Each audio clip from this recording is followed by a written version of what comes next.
Now, here's an interesting article from Charles Hugh Smith of Two Minds blog. Is this one reason why the status quo disdains Bitcoin? Because the wrong people are getting rich? You know, average people like you and me making a killing. We're not supposed to be, right? It's only for the winners club, the bankster winners, the politicians, the elite, not you and I. He says the wrong people, rebels, outsiders, nerds, and techies got on the cryptocurrency boat while their insider, rentier, betters blew it and are now raging bitterly on shore. The psychology of money, wealth, and speculative manias is endlessly fascinating. Most of what's written on these subjects focus on the process of building wealth as if it were a quasi-science rather than a psychologically driven process. Only speculative manias attract a psychology-based analysis, usually characterized as some variant of the madness of the herd running off the cliff en masse. But money and wealth are nothing but more sedate reflections of the same dynamics that drive speculative manias. Much has been written about cognitive biases in thinking fast and slow, but these explorations do not exhaust the psychology underpinning money, wealth, and speculative manias. Few things have unleashed the monster idea of wealth and money quite like Bitcoin and the other cryptocurrencies. Compare the speculative manias of the dot-com era, 1995 to 2000, and the housing bubble, 2002 to 2007, with the cryptocurrency mania. In the first two manias, the status quo embraced the mania as rational and justified. The internet would continue growing for decades, housing never goes down, etc. But the status quo has not embraced cryptocurrencies with the same ardor. Why? Instead of endless justifications for valuations, the status quo is filled with reports that 97% of all economists view Bitcoin as a bubble, and endless articles decrying the Bitcoin bubble as a fool's game that will deservedly burst, and soon. Why did the status quo embrace irrationally exuberant bubbles in the 90s and the 2000s, but views the exuberance of cryptocurrencies with disdain? I think this is a fruitful topic to explore, largely because nobody seems to be asking this question. Here are my suppositions. Number one, and there's three. One, the status quo revels cryptocurrencies because the wrong people are getting rich. Number two. Number one, number two, number two. The status quo revels cryptocurrencies because the usual insiders, Wall Street, and its politico leeches, didn't get on board early, and they're deeply offended that they missed the boat. Number three, until the advent of Bitcoin futures trading, the usual insiders had no means to skim profits from the exuberance. To me, these dynamics go a long way in explaining the 97% of the status quo's visible loathing of Bitcoin and the cryptocurrencies. In other words, why embrace some manias but not all manias? Answer, some manias make the usual insiders filthy rich. Others don't. The dot-com mania generated billions of dollars in profits for Wall Street and the rest of the financier politico leeches, i.e. the rentier class, via IPOs, initial public offerings, insider deals, and vast fees generated by trading the mania with other people's money. You down with OPM? Yeah, you know them. Other people's money. The housing bubble generated billions of dollars in profits for Wall Street via the issuance of this new thing, right, called mortgage-backed securities, CDOs, and other exotic financial instruments based on mortgages and related securities. And realtors and the rest of the housing industry banked billions in commissions, fees, and other skims.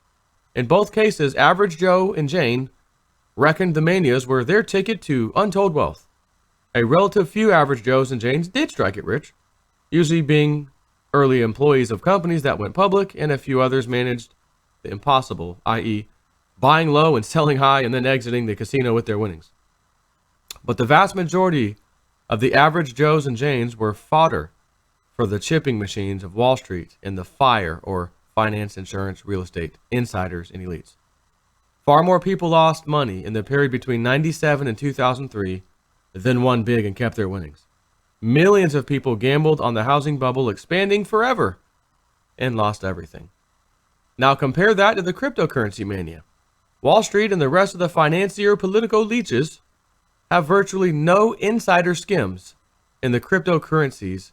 Is it any wonder they hate Bitcoin with a passion that correlates to their inability to rake in billions of low-risk fees from the mania? The psychology of FOMO, fear of missing out, is well known. The indignation of those who didn't get on board before the ship sailed is less well noted. The financier/rentier class has a very high opinion of its own moxie and intelligence. And the fact that they missed the boat entirely on Bitcoin at all is like a knife of wounded pride plunged directly into their greedy little hearts.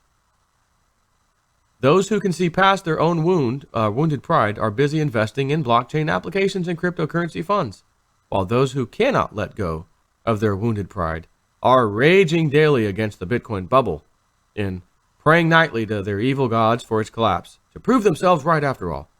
Every day that Bitcoin doesn't crash to zero is a day of pain for those whose pride was wounded by missing the cryptocurrency boat. Even worse, if that's possible for those whose greed is insatiable, the wrong people have gotten rich. Techies, nerds, outsiders, rebels, etc. That's you and I, folks. That is you and I. It's as if the crypto rabble rebels just blew up the financial empire's Death Star and got away with it. Interestingly, few balk when privileged insiders mint fortunes for doing essentially nothing but exploiting the privileges, their privileges. The corporate media heaps fatuous praise on insiders who reap billions of dollars from others' labor and ideas via IPOs, leveraged buyouts, etc. Because of these rentiers are our bosses and overlords. It's dangerous for a mere peasant in the corporate state feudal system, i.e. the status quo, to speak truth to power against the financial aristocracy that issues the paychecks. You can bet that if a Wall Street insider had bought Bitcoin in size for $100 each, said insider would be justifying today's valuations and arguing for higher valuations ahead, just as he or she did in the dot-com and housing manias. So it all boils down to this. The wrong people, the rebels, the outsiders, the nerds, and the techies, got on the cryptocurrency boat while their insider/rentier betters blew it and are now raging bitterly on shore. Not just resentful, but indignant that this mania didn't enrich insiders like it should have. So sorry about your Death Star. I guess this doesn't bode well for your bonus and promotion in the imperial hierarchy. And he has a little plug for himself. I'm offering my new book, Money and Work Unchained, at a 10% discount, $8.95 for the Kindle ebook and $18 for the print edition through December, after which the price goes up to retail, $9.95 and $20. If you found value in this content, please join me in seeking solutions by becoming a $1 a month patron of my work via patreon.com. Of course, I always link my stuff. Hang on a second. Whenever I'm reading something. I love Charles Hugh Smith too. He's got a good site, charleshughsmith.blogspot.com, also known as the Of Two Minds blog. But that's just it. The elite, they thought they were the winners. It turns out you and I are the winners. And they ain't allowed in. We're not inviting you to the party. We're not inviting you to the club. You guys have a club. Remember, I used to always refer to this guy, no, you're not part of the club. Like George Carlin used to say, hey, it's a big effing club and you ain't in it. Well, guess what? Cryptocurrencies, it's a small effing club. And as a matter of fact, you and I are in it. So, cheers. The elite want in. They want in bad, but it's not regulated, right? These are the Wild West. They're not allowed to put a hedge fund in there, And they're watching the enormous spikes, thinking to themselves, oh my God, if I had clients, if I could just show that I made them 10% this year, I could scrape off 90, 100%, 200%, 500%, and give the pittance to them. Here's 30%. You're up 30% this year in your crypto portfolio that we're managing for you. Get lost.